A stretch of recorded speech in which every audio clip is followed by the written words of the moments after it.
Hey everybody, and welcome to reInvent 2021.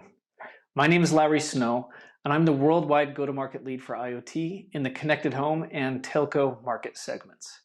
And joining me today is Gavin Adams, Principal Solutions Architect for IoT. Both Gavin and I belong to the team dedicated to helping customers all around the world securely connect devices into the AWS cloud. And it is my pleasure, and I'm very excited about this topic, to talk about enhancing CPE data collection and analytics with AWS. For the next 40 minutes or so, we'll explore the kinds of things that companies are unlocking as they connect CPE fleets into the cloud, how that's driving transformation, and how to get started building an end-to-end solution. We've got a lot of ground to cover, so we're going to jump right into it. For the agenda, there are 4 parts to this session. First, an overview of data collection and the linkage between data and product transformation. Second, we'll go over ways that companies are liberating CPE telemetry using the AWS cloud. Next, Gavin will walk through reference architectures for integrating CPE fleets with AWS. And finally, we have a great demo highlighting bulk data collection from CPEs using AWS as the data collector. And with that, we kick things off starting with data collection and transformation. And the topic opens with a story about this individual, John Boyd. As a quick background, John Boyd was in the US Air Force in the 50s and served overseas in the Indo-Pacific region. He went on to become a flight instructor at the US Air Force Fighter Weapons School at Nellis Air Force Base. And today, he's considered one of the world's great military strategists. But what does this have to do with CPE data collection and product transformation?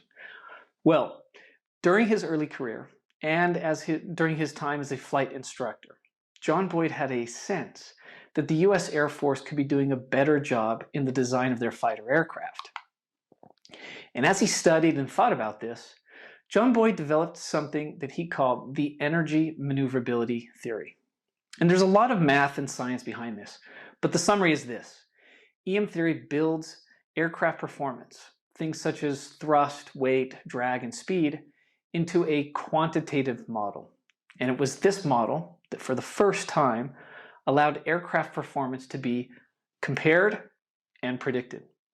Nevertheless, John Boyd needed flight data to really put his theory to the test.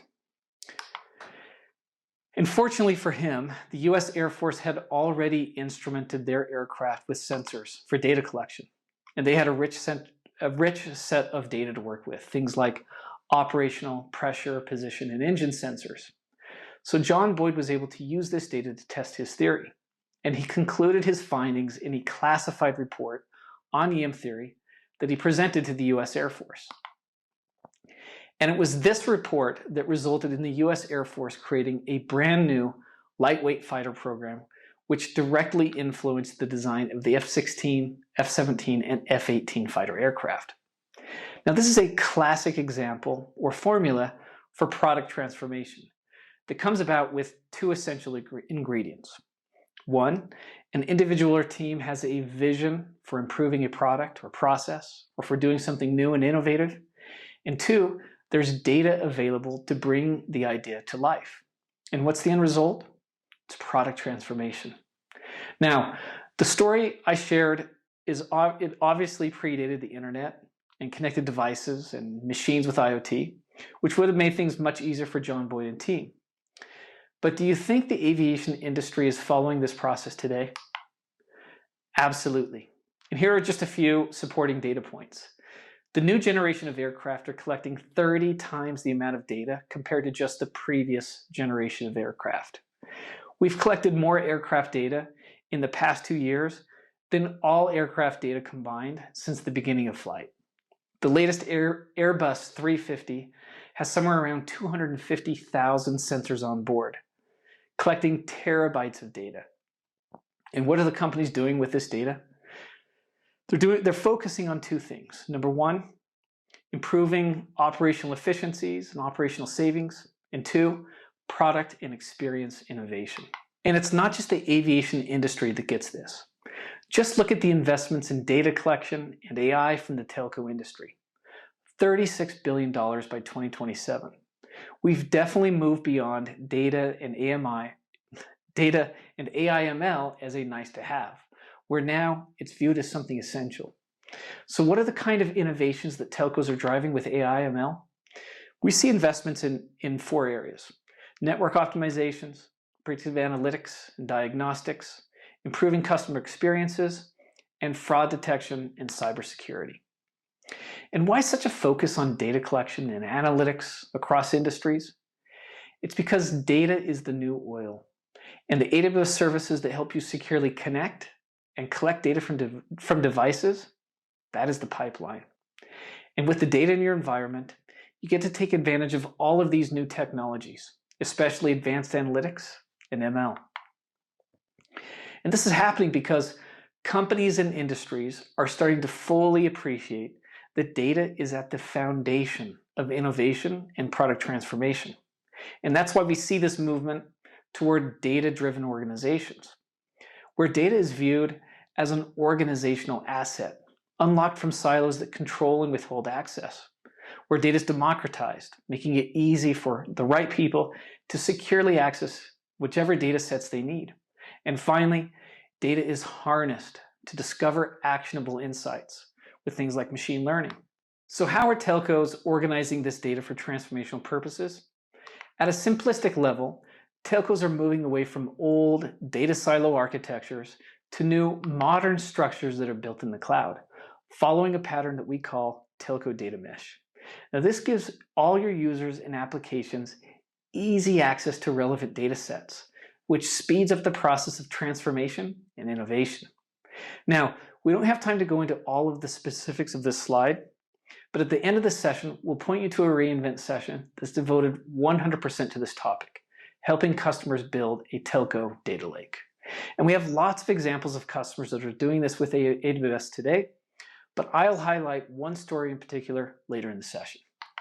What's more important right now is to look at the problem areas that CSPs are addressing as they focus on data as an organizational asset. And that often starts with cost reduction. For the broadband service providers out there, consider this graph showing some of the most common causes for customer support calls. At the top of the list are things like slow broadband, Wi-Fi device configuration, Wi-Fi performance, broadband outages, etc. Now, what's interesting is that what we're seeing, and what analysts such as Omdia are also reporting, is that providers that are investing and using data to tackle these problem areas are seeing significant results. Things like 30% reduction of engineering visits and truck rolls, 60% reduction in customer support calls, and 10 to 40 point increases in NPS scores. And these are just a few examples of what service providers are accomplishing with a focus on data. Which leads to, how does AWS help customers unlock this data that's available from CPEs so that they can do the interesting things we just talked about? And as a starting point, earlier this year at MWC, our VP of Engineering, Bill Voss, announced the launch of an initiative we call Broadband Freedom, which is aimed at helping service providers integrate their CPE fleets with AWS. By connecting CPE fleets to AWS, providers are improving data collection analytics, enhancing CPE management systems, and building next-generation CPE software stacks with cloud-hosted applications and AI/ML integrations. And this is what a typical journey looks like to integrate a CPE fleet with the cloud. Now, this doesn't literally have to be a stepped journey, but it usually flows like this. First, you focus on data collection and analytics so you can start working on product and process innovation. Second, you enhance your CPE management capabilities by leveraging the cloud. And a great example of this is something like Speedtest, which can be done much faster and more scalably with cloud services. And third, and this is the more challenging step, broadband providers are creating next-generation CPE software stacks with AI/ML integrations and with applications that are hosted in the cloud and then orchestrated from cloud to CPE fleets. Now, we don't have time to go over each of these phases in detail. So for this session, we're going to dive deep on the first step, which is data collection from CPEs. To start, let's have a look at what happens with a lot of CPE fleets today. We continue to see scenarios where some form of basic data collection is happening, But too often, this telemetry is locked in on-prem data silos or within third-party applications that control access to the data or how queries can be executed against the data. Additionally, we see many cases where the frequency of data collection is insufficient or isn't capturing the right KPIs or data values. So what's the answer? Service providers are modernizing their data collection capabilities by sending data directly from CPEs into their cloud environment, bypassing legacy architectures that can impede or slow down transformation.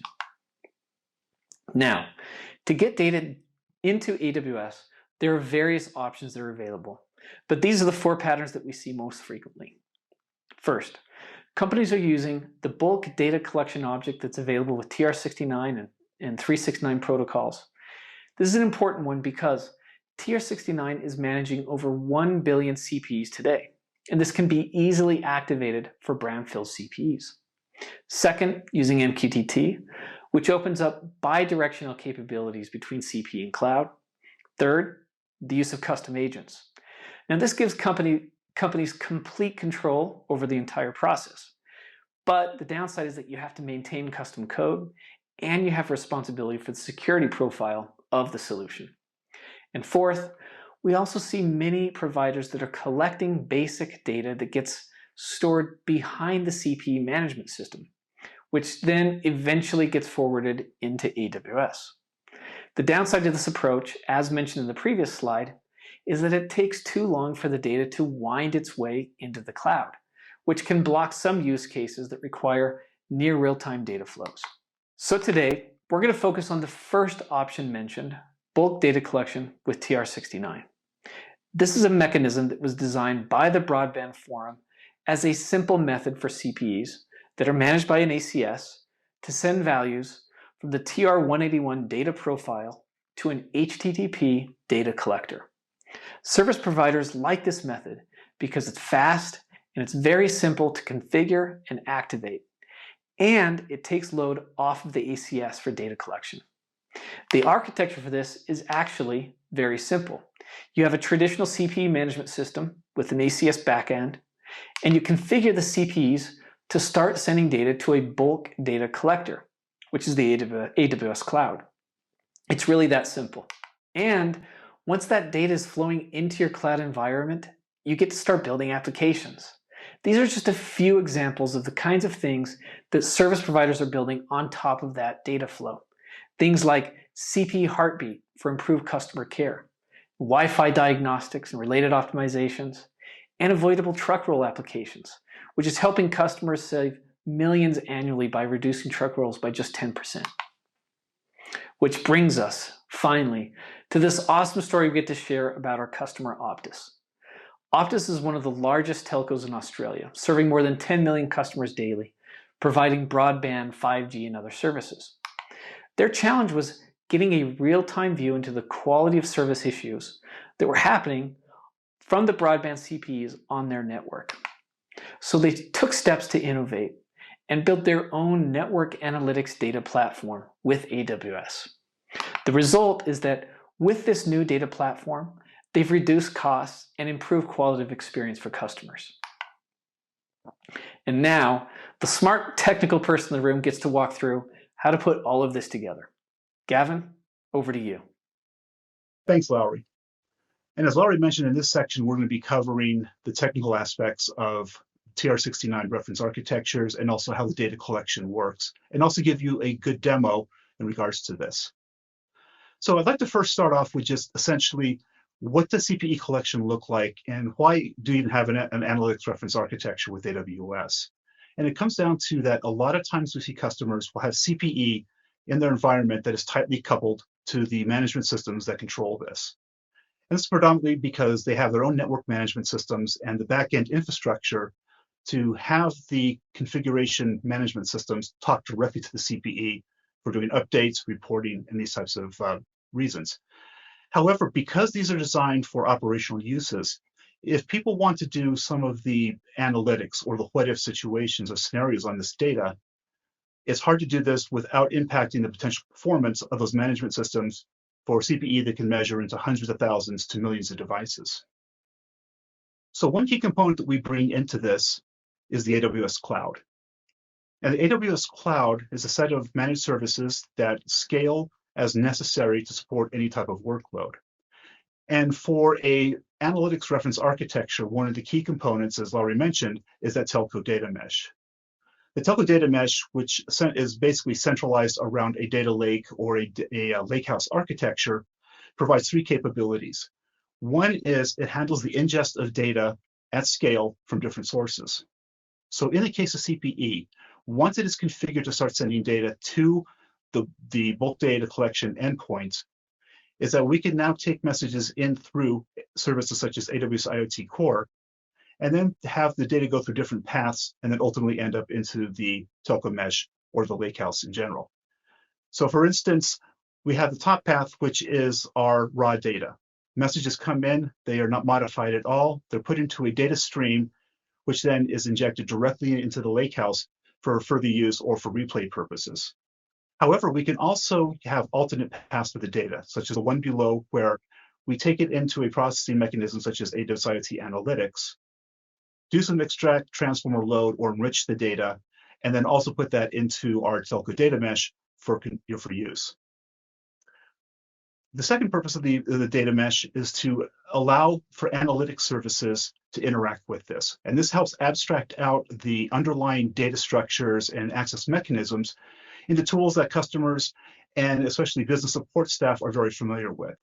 So for instance, we have Amazon QuickSight, which can provide KPIs and dashboards for overall health or operational fleets, or maybe through Managed Grafana or other services that can provide the visualization tools or the what-if type of tools to allow a business support specialist to start working with that data in the data lake.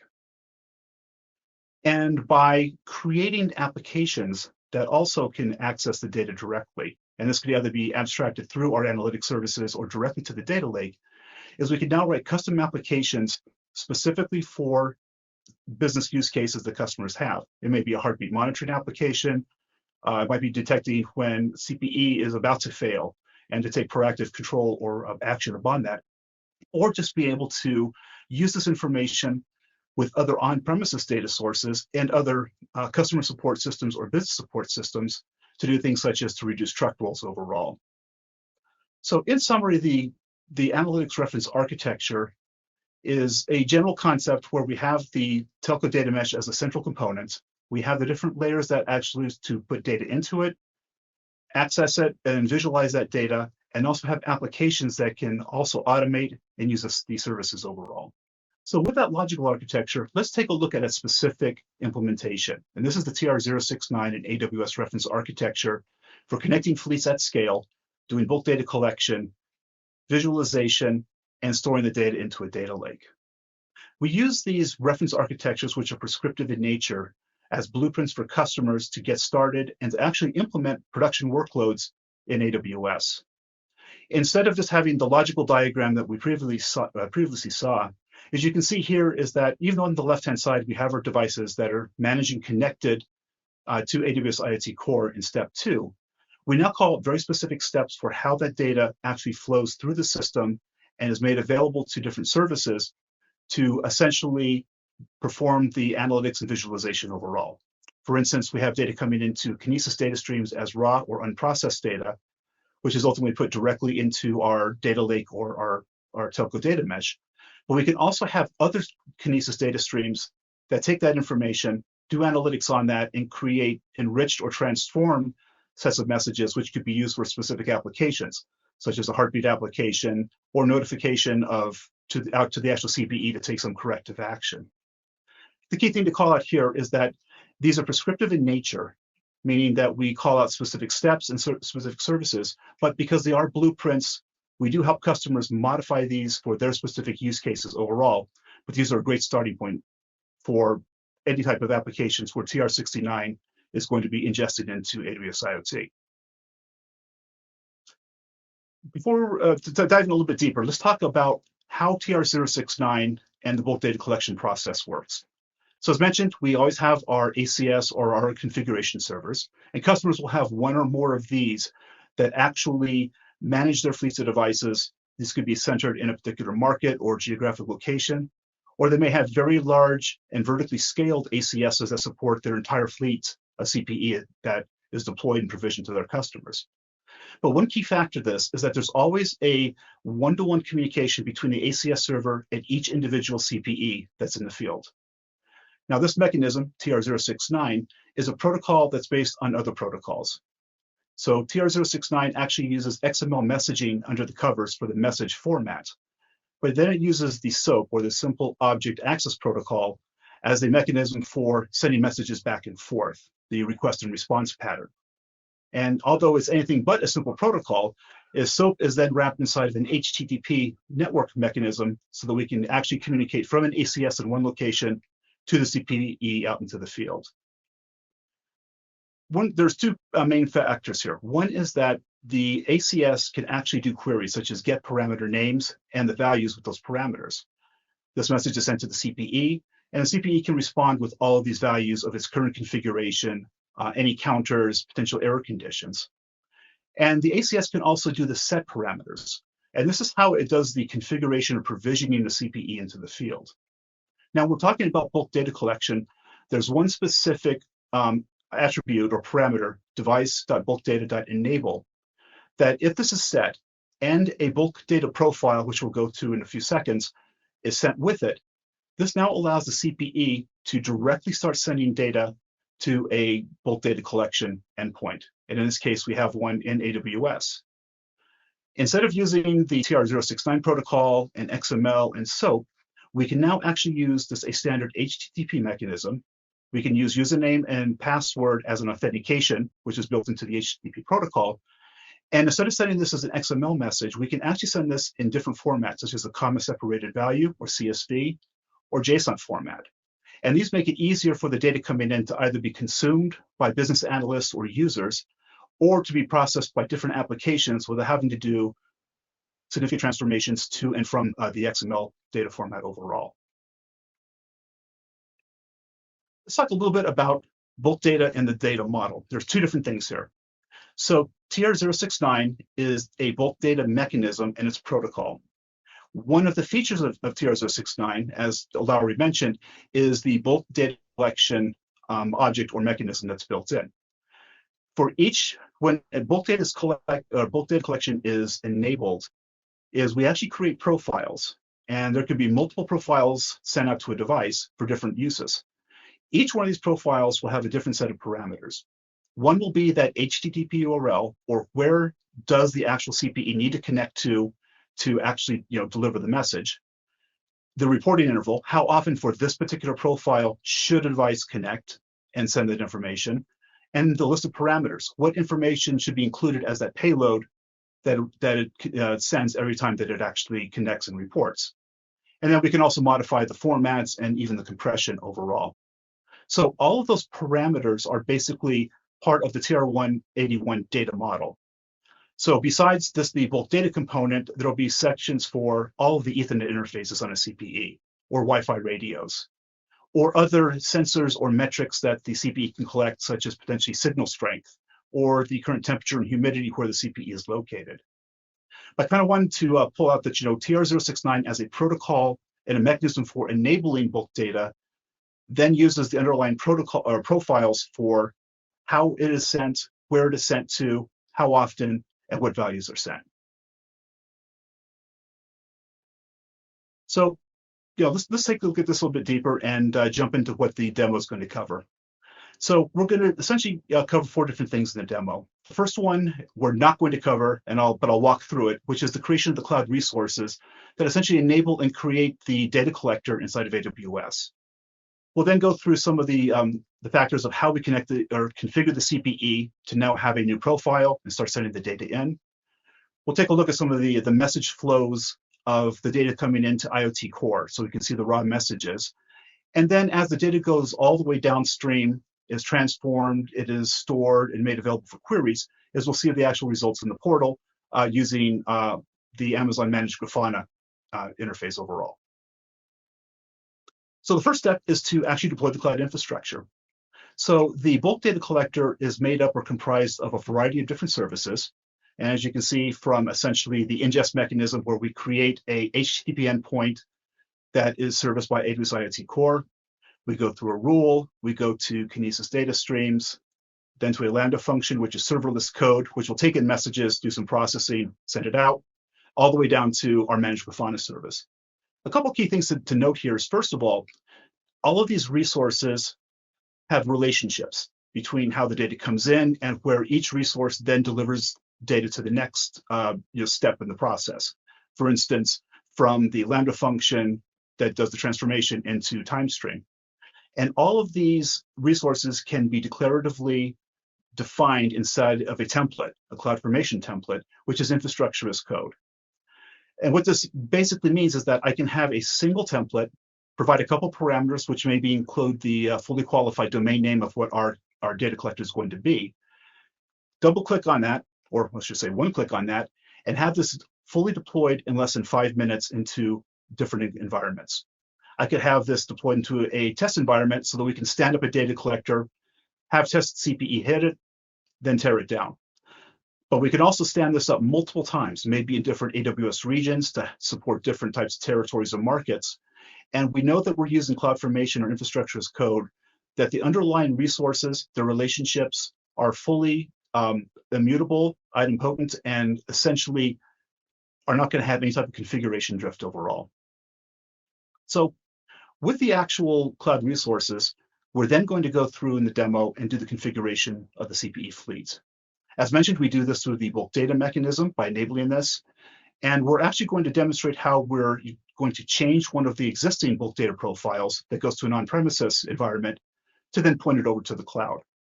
And this is all done through the ACS mechanism, or the auto configuration server, which is a standard type of configuration. Each ACS from a vendor may be different, but the intent is the same, is that at some point you make these changes, use the CWMP protocol to send this down to the fleet of devices. And then at that point, those devices will start to send their telemetry to the bulk data collector endpoint that was configured to them. I'm kind of calling out here is that it comes in via the HTTP mechanism and goes to AWS IoT Core. But we also have the ability to have custom code, we call it custom authorizer, which allows us to evaluate each message coming through. As I mentioned before, part of the specification is we can send in a username and password. So we can set in our profile a username and a specific password for a set of fleets. And then from the custom authorizer, we can see those incoming headers and do the evaluation to determine, is this a valid message or not? If it's a valid message coming from our fleet of devices, we allow it to happen. If not, we can essentially block it at the door so that we're not having malicious or other actors that are coming through this way. So once the messages are flowing, they then get delivered to different services. As mentioned, it'll come in as a raw JSON object into IoT Core. We have something called an IoT rule, which says for certain messages on a topic, I then want to deliver those directly into a Kinesis data stream. And all a data stream is essentially is a first in, first out, in order messaging bus that allows us to put in messages at high volume or high velocity. And then on the back end, we can then invoke Lambda functions. And this is where our custom logic comes into play, where we're reading these raw messages coming from the CPE. We're making modifications to how we want to put those into our downstream database. In this case, it's time series database called TimeStream, but this could also be how we want to inject the messages into our telco data mesh. Once the messages are available to TimeStream, it is now building up its schema, its dimensions, and all the measurements for the values that we're pulling in.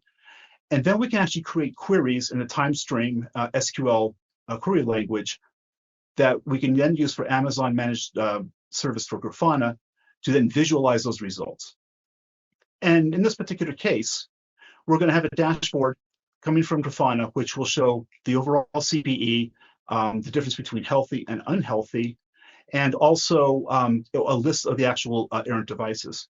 But I also kind of wanted to come out, even this is for a demo architecture, is that we could not only pull from Grafana, but if we wanted to, we could actually do direct queries to TimeStream in this case. Or we could actually take a look at those raw messages that are sitting on top of Kinesis on the Kinesis data stream and do some type of interaction there. But for purposes of the demo, this is where we're going to essentially end up. So with that, I'm going to transition my screen over to the demo, and we're going to get started. With that overview of the demo architecture, let's look at the different aspects of the Heartbeat demo. To simulate the CPE, I have a browser window on the left-hand side which represents the on-premises ACS system. In this case, we're using the Friendly Technologies ACS management platform, and we've simulated of 100 devices in the background. On the other side, we have two windows within my AWS account. The upper window is a Grafana interface, and this is a visualization that will show the healthy CPE, unhealthy CPE, and the total CPE overall. And it's currently showing no data because we don't have any devices sending data into the platform yet. And these values will start to change once we configure the ACS to start sending data through. Below that is our CloudWatch dashboard that provides operational data for the different AWS services that make up the solution, from CPE to the IoT Core, through our data stream, and then finally to our time series database. More details on these in a few minutes. Let's go back over to the ACS and take a look at an individual device. As mentioned, we have 100 simulated devices, each one with incrementing serial numbers. And from the ACS, we can actually click on an individual line and drill down into a device. We go into the advanced view. This will show us the full TR-181 data model. And from here, we can actually expand by clicking on the plus sign for bulk data, profile, and then profile 2, which we'll be making changes to, and then clicking on the HTTP element to show the subparameters there. As you can see, our URL down below is set for a local data collector, and this is the one that we're going to have changed to reflect the AWS related one. We also can see the different parameters that will be included as the payload for the messages coming through. This can be the uptime, serial number, or even a variety of the other metrics such as Wi-Fi radio strength. So to make these changes, we could do it individually by editing, but we'll use the group update capability instead. Here I've actually created a task which will enable AWS bulk data for Heartbeat for all 100 devices. So I'll click onto the task itself. We'll just scroll over to verify 100 devices being changed and click on Edit for this task. This task will change two parameters in profile number 2 for bulk data. The first one will be changing the URL from locally to AWS, and we do this through a custom endpoint and a specific IoT topic we'll be sending messages to. And the second parameter will change is the reporting interval. And we're going to be changing this from 60 seconds to 10 seconds to generate more data. With that verification, we'll click on Next Step. From this page, we can set up how we want the task to take place, either immediately or scheduled. We want it to take place immediately, and we're going to have every device connect and pick up its latest changes. So with those parameters set, we'll click Save and Activate, and then confirm that we want the task to be deployed to all devices. And at this point, the ACS is now contacting the devices and having them change those two parameters, which will then have them start sending messages directly to AWS IoT. While that's taking place, let's take a look at the CloudWatch dashboards we created from infrastructure as code. These widgets can give our operations team visibility into the overall flow and health of the bulk data import overall. We can do it from our CPE all the way through our database ingestion. And then for each one of these services, we can select from a variety of different metrics available for each one of them. For instance, it could be the messages coming in from IoT, or it could even be error conditions that we want to alert on and take action. And we can also craft individual custom ones, such as the average incoming messages per second for our aggregate fleet of CPE. And with that overview of the CloudWatch dashboards, let's navigate to the AWS IoT Core service and take a look at raw messages coming from the CPE. I'll go to IoT Core, launch the test client, and subscribe to the bulk_data topic that the CPE is using for sending messages. Click Subscribe, and then we can see the messages that are coming through. It's the same common format for each one, and you can see that all of the parameters that we've defined for the profile, along with the uptime and serial number, are being sent. These messages all flow through Kinesis data streams, and then over to TimeStream, visible by Grafana. While we're reviewing that, we can see that all of our devices have reported in, and they're showing us healthy. So I'm expand out the Grafana dashboard a bit and take a look. So total devices is essentially a query against the registered unique serial numbers inside of our database. And healthy devices are any ones that have been reported within the last minute by a bulk data message. Unhealthy would be any that have not reported in within a particular minute. And this could be indicative of a device that's offline or unable to be seen. To show the unhealthy CPE, let's go ahead and configure one of our devices to go offline. Go to the ACS, I'll select device number 1, Advanced View, and I'll expand out the bulk data profile number 2, and I'm going to change the enable parameter from a 1 to a 0. And a 0 indicates that the device should no longer send messages to the bulk data collection endpoint, which would simulate a device that is unresponsive or can't communicate. Confirm this. And now in approximately 1 minute to 2 minutes, we'll see this device come up as unhealthy because the messages haven't been received by our bulk data ingest mechanism overall.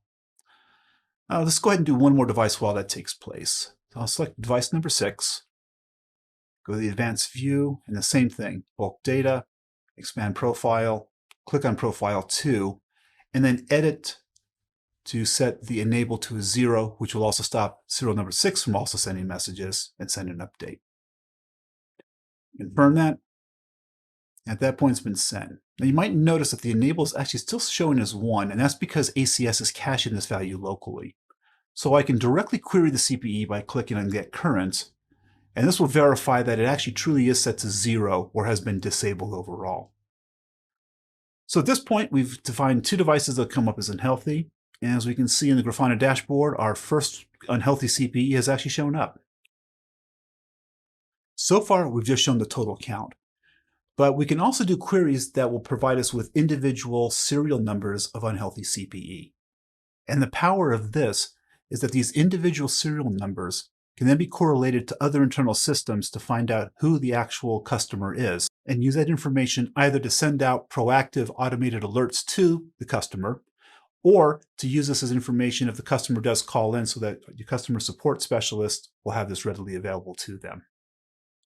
And this is just one example of how we could use individual discrete data applied directly to a customer for predictive or proactive type of operations.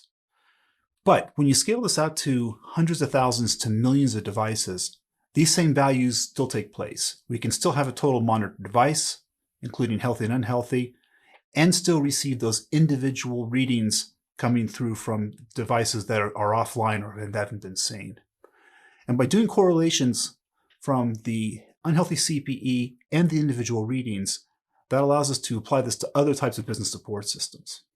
To recap what we covered in this demo, we first used the ACS to create a bulk profile update that was applied to the CPE. The devices then started to send data directly into AWS IoT Core. We took a look at a few of the messages there. Those messages then ultimately ended up into Amazon TimeStream, our time series database.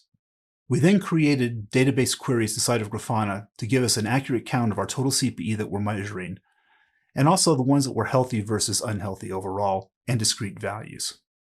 I hope this demonstration helped illustrate just how easy it is to create an end-to-end application inside of AWS using infrastructure as code, and then ultimately to have configurations from your ACS, no matter if it's friendly or any others, to quickly create a profile that can be applied to large fleets of devices, have that information then directly ingested into AWS and made available into your lakehouse or for whatever applications you're looking to achieve.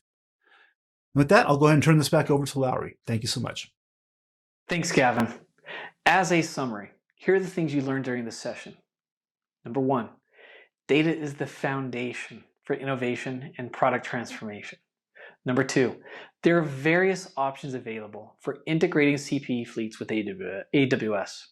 And 3, how to use AWS as a data collector in conjunction with TR69 and the bulk data collection object.